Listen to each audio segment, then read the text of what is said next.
आज के इस पवित्र वचन के सुने जाने में आप सबको मैं एक बार फिर से स्वागत करता हूँ। इफिसियों की पत्री 2 अध्याय पर 1 से 10 तक हमने अभी पढ़ लिया। बीते दिनों हमने उस सप्ताह को मनाया है और प्रभु यीशु मसीह के दुख उठाए जाने, उसके गाड़े जाने और जी उठने के उस पर्व को हमने बारी बारी से मनाया है। हम किस प्रकार से परमेश्वर के इस महान कार्य को देखते हैं या समझते हैं। आज जो स्थल हमारे सामने पढ़ा गया है इफिसियों की पत्री और उसके 2 अध्याय 1 से 10 तक, इस स्थल को जब हम पढ़ते हैं तो ये जो स्थल है वो किस प्रकार से परमेश्वर के उस महान कार्य जिसको प्रभु यीशु मसीह के द्वारा इस संसार में उसने पूरा किया। लिखता है, और उसने तुम्हें जिलाया जो अपने अपराधों और पापों के कारण मरे हुए थे, जिनमें तुम पहले इस संसार के रीति पर और आकाश के अधिकार के हाकिम अर्थात उस आत्मा के अनुसार चलते थे जो अब भी आज्ञा न मानने वालों में कार्य करता है। एक छोटी सी घटना मैं पहले बताना चाहूंगा। हम में से बहुतों ने डिस्कवरी चैनल या नेशनल ज्योग्राफी को देखा होगा।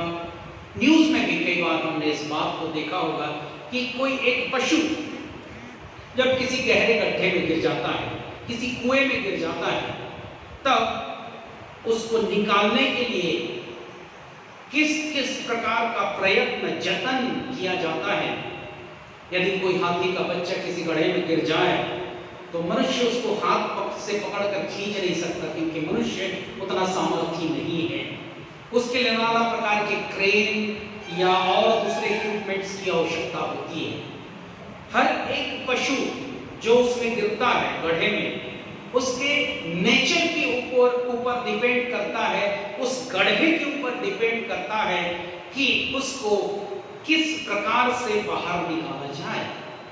यदि कोई हिंसक पशु है, कोई तेंदुआ है, शेर है या नुकसान पहुंचाने वाला कोई भी जीव यदि किसी कुएं में गड्ढे में गिर गया है और उसको निकालना है, तो निकालने से पहले मनुष्य अपने बचाव को पहले देखता है या उसके लिए अलग प्रकार से उपाय करता है।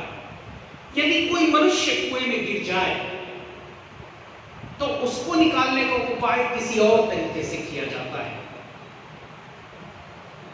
कहने का मतलब यह है कि जो जीव हैं, जीव जंतु हैं और मनुष्य दोनों अलग अलग गड्ढे में यदि गिरे हैं और उनको निकालना है, तो दोनों को निकालने के लिए, बाहर खींचने के लिए अलग प्रकार से प्रयास किया जाएगा। क्यों? इसलिए कि मनुष्य यदि गड्ढे में गिरा है तो वो जब उसे निकालने का प्रयास किया जाए तो वो जो मनुष्य गड्ढे में गिरा है वो भी निकलने का प्रयास करेगा और अपने हाथ से, चाहे जिस रस्सी को नीचे डाला जाए या जिस किसी भी इक्विपमेंट को नीचे डाला जाए, वो उसको पकड़ के या उसमें बैठ के या उसमें चढ़ के बाहर निकलने का, अपने प्राणी को बचाने का प्रयत्न करेगा। परंतु जो पशु है, पानी में भले डूब रहा हो, उसके सामने किसी वस्तु को डाल दो, रस्सी को डाल दो, तो कतई उसे पकड़ नहीं पाएगा। वो उसको पकड़ के ऊपर चढ़ नहीं पाएगा, क्योंकि उसकी समझ में ही नहीं आएगा कि उसको बचाने का प्रयास किया जा रहा है। यहां तक कि जब उसे बचाने का प्रयास करने वाला व्यक्ति जब उसे बचाकर बाहर निकाल लेता है, तब वो अनजाने में, अज्ञानता में वो उस पर आक्रमण कर देते हैं। भैंसों का एक झुंड दलदल में फंस गया था, क्रेन में खींच कर उन्हें बाहर निकाला गया और जिस गाड़ी से उन्हें खींचकर बाहर निकाला जाता था वो उसी गाड़ी को ठोकर मारते थे कि ये मुझे मारने आया, ये मुझे किचन में फंसा दिया है। ठीक वैसे ही प्रभु यीशु मसीह इस संसार में मुझको और आपको, हम सबों को बचाने के लिए, सारे मनुष्यों को, मानव जाति को बचाने के लिए आया। हमने क्या किया? जो हमें बचाने आया था, जो हमारे पापों से हमें छुटकारा दिलाने के लिए आया था, हमने उसी को मारा, कूटा और क्रूस पर चढ़ा दिया, उसको मार डाला। आज भी इस संसार में कुछ ऐसे लोग हैं जो क्या कर रहे हैं? जो महामारी फैली हुई, जो कोरोना वायरस का प्रकोप पूरे देश में, पूरे संसार में फैला हुआ है, उन पर आक्रमण किया जा रहा है। और ये आक्रमण करने की जो प्रक्रिया है, जो कार्य है, न्यूज में मैं जैसे सुनता हूं तो हमारे देश हिंदुस्तान में और हमारा जो पड़ोसी देश है पाकिस्तान, इन दोनों देशों में और कुछ थोड़ा बहुत शायद बांग्लादेश में भी सुनाई पड़ता है कि जो बचाने वाले, जो डॉक्टर्स, नर्सेस और मेडिकल स्टाफ के जो लोग हैं, उन पर ये आक्रमण करते हैं। उनके पीछे उनका क्या उद्देश्य है, ये ईश्वर जानता है, वो लोग जानते हैं। लेकिन ये जो हमारे दक्षिण एशियाई देश हैं, इन्हीं में इस प्रकार से सुना जा रहा है कि कोरोना से बचाने के लिए जो लोग प्रयासरत हैं, जो मेडिकल स्टाफ के लोग हैं, उन पर ही आक्रमण किया जा रहा है। हमने भी वही किया, हमने भी वही किया। हमारा उद्धारकर्ता प्रभु यीशु मसीह हमें बचाने के लिए इस संसार में आया और हमने उसे ही मार दिया, उसे ही यातनाएं दी और उससे अपने आप को दूर कर लिया। लेकिन जो सबसे बड़ी बात आज के शिक्षा के लिए है, दूसरे अध्याय के 8वें और 9वें पद में है, क्योंकि विश्वास के द्वारा अनुग्रह ही से तुम्हारा उद्धार हुआ है, या तुम्हारी ओर से नहीं वरन परमेश्वर का दान है। हम क्या समझते हैं? विश्वास के द्वारा अनुग्रह ही से, दो बातें हैं, दो चीजें हैं, दो वस्तुएं हैं, विश्वास और अनुग्रह।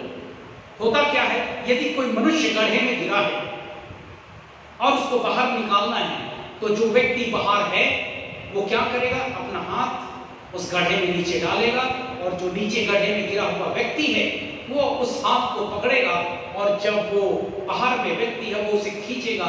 इस प्रकार से जो गड्ढे में गिरा हुआ व्यक्ति है वो धीरे धीरे करके बाहर आ जाएगा। दो हाथ, एक बचाने वाला और एक बचने वाले का हाथ।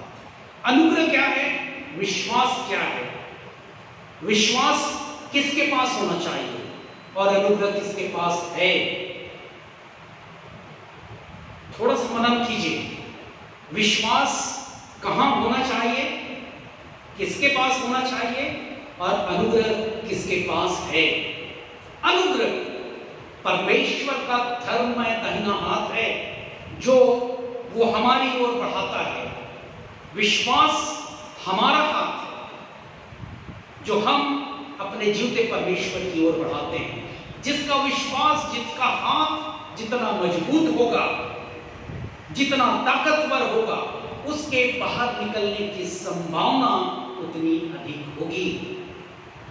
हमको हाथ बढ़ाने की आवश्यकता है। हमने क्या किया?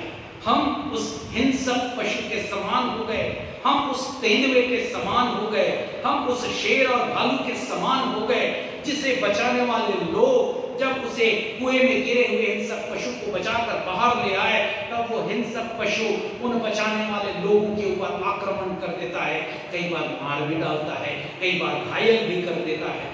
हम उसी प्रकार से कर चुके हैं।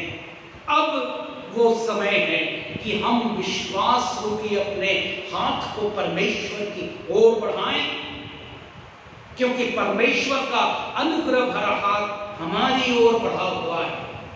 हमको परमेश्वर के हाथ को पकड़ने की आवश्यकता है ताकि हम इस दलदल भरे जीवन से, इस गड्ढे में पड़े हुए जीवन से हमें बचाया जा सके, हम बच सके।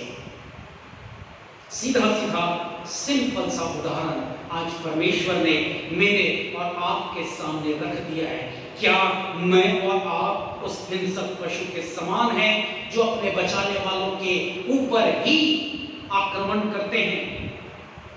क्या हम अपने रक्षा करने वालों के ऊपर ही आक्रमण करते हैं? हमको उस झुंड में से निकलकर उस झुंड में जाना है जो परमेश्वर के धर्म में दाहिने हाथ को पकड़ सके। विश्वास मेरा हाथ है, हमारा हाथ है, हम सबका हाथ है, कलीसिया का हाथ है, दुल्हन का हाथ है। हमारा दूल्हा, हमारा परमेश्वर हमारे हाथ को थामने के लिए तैयार है। परमेश्वर अपने प्रिय पुत्र के हाथ में हमारे हाथ को देने के लिए तैयार है। सगाई वो कर चुका है, विवाह होना बाकी है। बीते दिनों के संदेश में भी हमने इस बात को सुन लिया है कि प्रभु यीशु मसीह जब पवित्र ब्याह में अपने चेलों के साथ शामिल था, उस दाग के रस पीते समय उसने कहा था कि दाग का ये रस मैं उस दिन तक फिर कभी नहीं पीऊंगा जब तक मैं अपने पिता के राज्य में दोबारा न पीऊं, जब तक मैं अपने पिता के राज्य में अपनी दुल्हन के साथ दोबारा न मुलाकात करूं, तब तक ये दाग रस नहीं पीऊंगा। बहनों और भाइयों, हमारा दूल्हा, हमारा प्रभु यीशु मसीह अपने हाथ को हमारी ओर बढ़ाया हुआ है, उसका अनुग्रह भरा हाथ हमारी ओर बढ़ा हुआ है।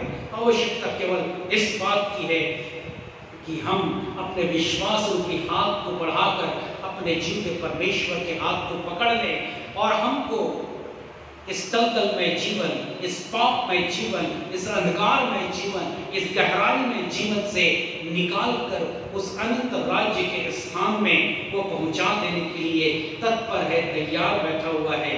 ये परमेश्वर की प्रतिज्ञा है मेरे और आपके लिए। और लिखता है, और न कर्मों के कारण ऐसा न हो कि कोई घमंड करे, और मसीह यीशु में उन भले कामों के लिए सिरजे गए जिन्हें परमेश्वर ने पहले से हमारे करने के लिए तैयार किया है। परमेश्वर सब कुछ हमारे लिए तैयार करके रखा हुआ है, हमारे लिए सब कुछ तैयार है।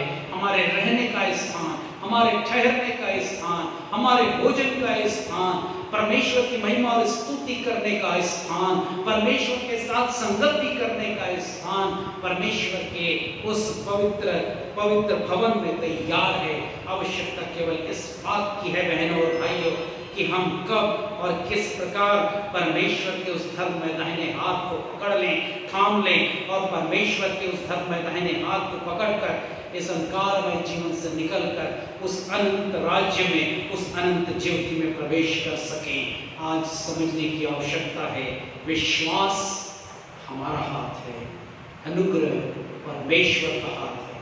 परमेश्वर का अनुग्रह हमारे बीच में है, परमेश्वर का हाथ हमारे बीच में है। विश्वास मुझे करना है, विश्वास हम सबको करना है, और जितना विश्वास हमारा मजबूत होगा उतना ही हमारा हाथ मजबूत होगा और हम परमेश्वर के अनुग्रह को अपने विश्वास के द्वारा थाम सकेंगे। हम विश्वास रूपी अपने हाथ के द्वारा परमेश्वर के अनुग्रह रूपी हाथ को थाम सकेंगे और अपने अपने जीवन को बचा सकेंगे। परमेश्वर इन वचनों के द्वारा हम सबों की अगुवाई करे। आइए हम प्रार्थना करें। जीवते सामर्थ्य सर्वशक्तिमान पिता परमेश्वर, हम तेरा धन्यवाद करते हैं तेरे इस पवित्र वचन के लिए, पवित्र कलाम के लिए जो आज हमारे बीच में बोया गया। पिता परमेश्वर, तेरा अनुग्रह भरा हाथ, अनुग्रह भरी दृष्टि हमारे ऊपर बसा हुआ है। आवश्यकता तो केवल इस बात की है प्रभु परमेश्वर कि हम अपने उस विश्वास के द्वारा अपने उस हाथ को मजबूत बना सकें जो तेरे अनुग्रह भरे हाथ को थाम सकता है, तेरे अनुग्रह भरे हाथ को पकड़ सकता है और इस अंधकार में जीवन से, पाप में जीवन से, दलदल भरे जीवन से निकलकर उस स्वर्गीय स्थान में प्रवेश कर सकता है। उस विश्वास को हम दृढ़ और मजबूत बनाने वाले हो सके और इस राज्य को जो तूने हमें देने की प्रतिज्ञा की है उसमें तेरे साथ साथ प्रवेश करने वाले हो सके। जितने भी विश्वासी भाई और बहनों ने इन वचन को सुना है, यीशु के नाम से ये वचन उनके हृदयों में कार्य करे और उसके अनुसार वो अपना जीवन चलाने वाले हो सके। सारा आदर, सारी महिमा प्रभु यीशु मसीह के नाम को ही देते हैं और इस बात का उद्धार करता प्रभु यीशु मसीह नासरी के नाम से ही मांगते हैं, सुन कबूल कर, आमीन। आइए हम परमेश्वर को